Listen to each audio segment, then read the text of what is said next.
Sharing the gospel online doesn't have to be hard.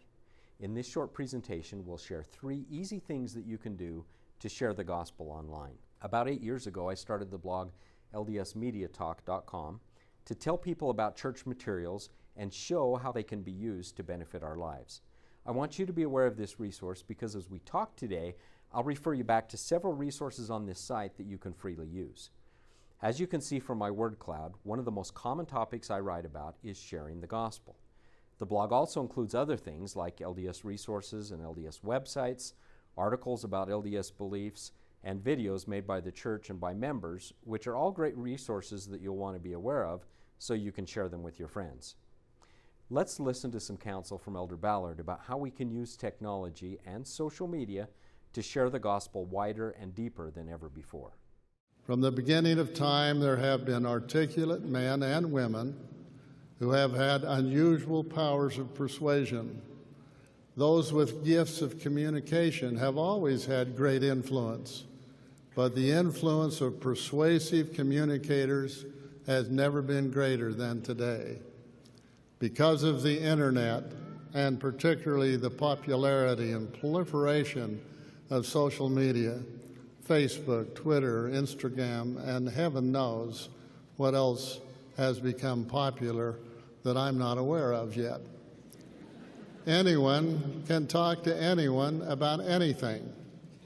Today, anyone who is clever, articulate, and glib can find an audience and develop a following. Unfortunately, not everyone who has cultivated the ability to communicate uses their powers of expression to spread or teach truth. And not everyone has the help of the Holy Ghost to think straight. And now let's listen to some advice by Elder Neil Anderson. For those using the internet and mobile phones, there are new ways to invite others to come and see. Let's make sharing our faith online more a part of our daily lives. LDS.org, Mormon.org, Facebook, Twitter, all provide opportunities. And finally, President Uchtdorf. With so many social media resources and a multitude of more or less useful gadgets at our disposal, sharing the good news of the gospel is easier and the effects more far-reaching than ever before. Perhaps the Lord's encouragement to open our mouths might today include use your hands to block and text message the gospel to all the world. But please remember, all at the right time and at the right place. Brothers and sisters, with the blessings of modern technology, we can express gratitude and joy about God's great plan for His children in a way that can be heard not only around our workplace, but around the world. Sometimes a single phrase of testimony can set events in motion that affect someone's life for eternity. Our leaders have talked a lot about hastening the work of salvation. You remember the phrase, catch the wave of missionary work. And this isn't missionary work, this is missionary fun. And members are the full-time finders. Missionaries are the full-time teachers. These are all ways that members have used to share messages that they've heard from our church leaders. The church built a website at hasteningthework.lds.org that has 20 videos to inspire us and give us ideas on sharing the gospel. And there is a new site at social.lds.org with ideas about sharing the gospel online. Today we'll talk about 3 easy things that you can share: pictures and videos, memes, which are visual quotes, and then we'll talk about ways that you can share your testimony. First, sharing pictures and videos on social media. It's a very popular thing to do. So share videos and pictures of you doing gospel-related things. Pictures of your family at the temple. And when you do, explain why you're there and what it means to you. You could share a video of a ward Christmas party and mention what your ward means to you socially. You can also share videos from the church. For example, here is a series of videos about various aspects of being a Christ-centered faith. They talk about home and family, caring for the poor, temples, and missionary work. You probably also know about the Mormon Message videos, one new video every month that you can share with your friends. Here are examples of pictures from the church that you could share, along with your feelings about Christ or temples or your testimony of Joseph Smith. Again, when you share any of these, be sure to include comments about why you're sharing it or what you feel about it. This will increase engagement and help it be more noticed and more shared by your friends.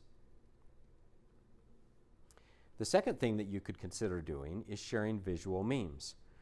Even gospel-related memes can be funny, such as these that appeared after the announcement of the missionary age change, or they can be more serious. They could be quotes from our leaders. Around conference time, many people also make memes, and so does the church, and you can find a library of memes at images.lds.org. And you can also find lots of memes on my blog that you're welcome to share. You can also share infographics that you find on lds.org. Now for the third thing to share, your testimony. The church has set up a way that you can set up your own profile on mormon.org as a gospel-centered profile. Just go to mormon.org/create, and there you can fill in information about yourself and you can share your testimony. This is my profile on mormon.org. Each profile has its own URL that you can use to share with others. You can post it on your profiles on Facebook or on other social media sites. And especially be sure to connect it to your Google Plus account to earn Google authorship ranking, which will help your Mormon.org profile be seen more. You can find instructions on how to do this on my blog.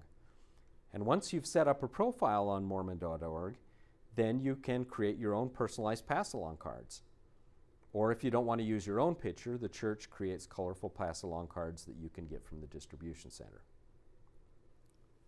You can also share your testimony on a blog. Here's an example of a brother who is a seminary teacher, a husband, a father, and a part-time photographer. He created this blog to share his beliefs and show how the gospel blesses him. Other people have blogs about specific gospel topics, such as missionary work, or family history, or teaching. In closing, remember that General Conference is a perfect time to share your thoughts and experiences with your friends, both members and non-members alike. Remember that sharing the gospel isn't just about our non-member friends. When you share the gospel with other members, we strengthen each other. And remember to use the hashtag LDSConf. I understand that everyone will be doing it. Every day of the week before conference, you'll find a post on my blog about how to invite your friends to watch conference and ways to watch it online, on mobile apps, on TV, radio, and social media. If you need more ideas on how to share the gospel, check out my book, 101 Ways to Hasten the Work Online. You're also welcome to get ideas from my blog, where you'll find hundreds of ideas on how to share the gospel. If you did nothing more than just sign up for the daily email or follow it on Facebook or Twitter and then reshare, it would do a lot of good. You'll find one new thing every day. Thank you.